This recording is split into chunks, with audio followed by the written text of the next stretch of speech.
প্রিয় শিক্ষার্থীবৃন্দ, লেকচার 1 এর দ্বিতীয় পার্টে আবারও ডিপ্লুক একাডেমির পক্ষ থেকে সবাইকে স্বাগতম এবং অভিনন্দন জানাচ্ছি। লেকচার 1 এর প্রথম পার্টে সংখ্যা পদ্ধতি নিয়ে এবং পজিশনাল সংখ্যা পদ্ধতি নিয়ে আলোচনা করা হয়েছে। সেকেন্ড পার্টে আমরা পজিশনাল সংখ্যা পদ্ধতির কিছু প্রশ্ন নিয়ে আলোচনা করব।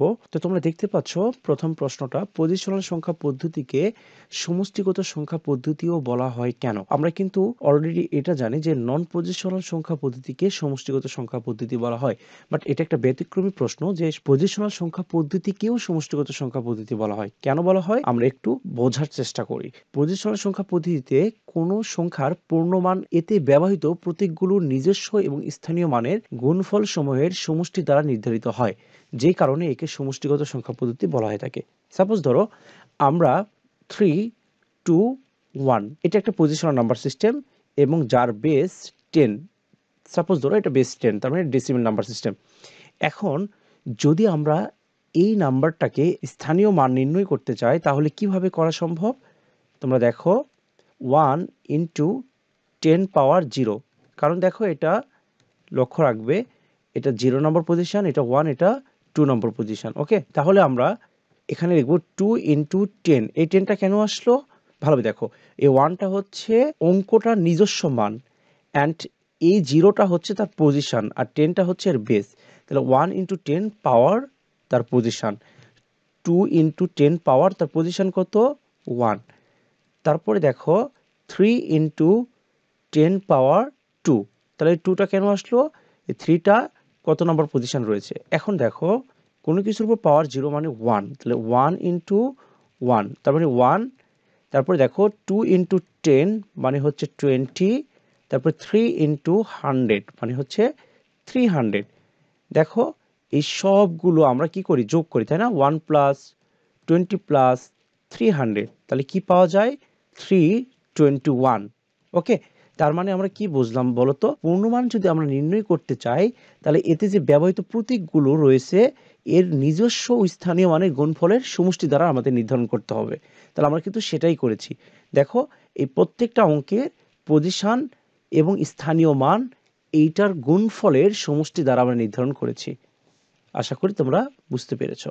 সেকেন্ড প্রবলেম আমরা আসি, 11 বেস 10 সংখ্যাটিকে পজিশনাল সংখ্যা কেন বলা হয়? 11 সংখ্যাটির পূর্ণমান বের করার জন্য আমাদের এই প্রতীকে ব্যবহৃত অঙ্ক দুটির নিজস্ব মানকে স্থানীয় মান দ্বারা গুণ করে অতঃপর প্রাপ্ত সংখ্যাগুলোর যোগফল বের করতে হবে।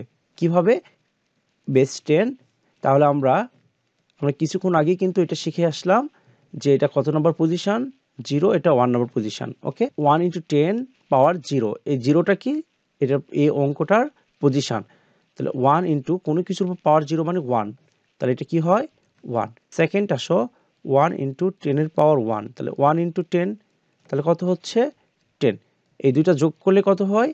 1 প্লাস 10 ইকুয়াল টু 11। এটাই প্রমাণিত হলো যে এটা একটি পজিশনাল সংখ্যা পদ্ধতি।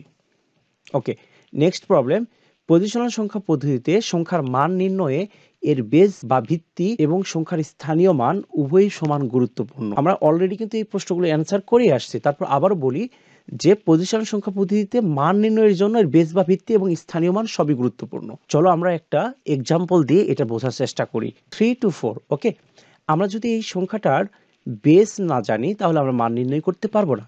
কারণটা কি? এই সংখ্যার বেস বা ভিত্তি কত বা কোন সংখ্যা পদ্ধতি এটা আমাদের জানতে হবে। তাহলে আমাদের এটার বেস সাপোজ আমি 10 দিয়ে দিলাম।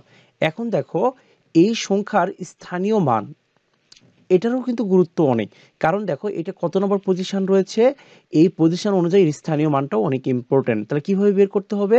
এটা 4 ইন্টু 10 পাওয়ার 0, তারপরে 2 ইন্টু 10 পাওয়ার 1, তারপরে 3 ইন্টু 10 পাওয়ার 2। এখন দেখো 4 ইন্টু কোনো কিছু পাওয়ার 0 মানে 1, 3 ইন্টু 10, 3 ইন্টু 100। এখন দেখো এটা 4, এটা 30, এটা 300। ওকে, সরি এটা 2 হবে। এখন আমরা যদি 3টা যোগ করি তাহলে কি পাবো? 324। তার মানে দেখো এই মান নির্ণয় করতে গেলে আমার কি কি লাগলো?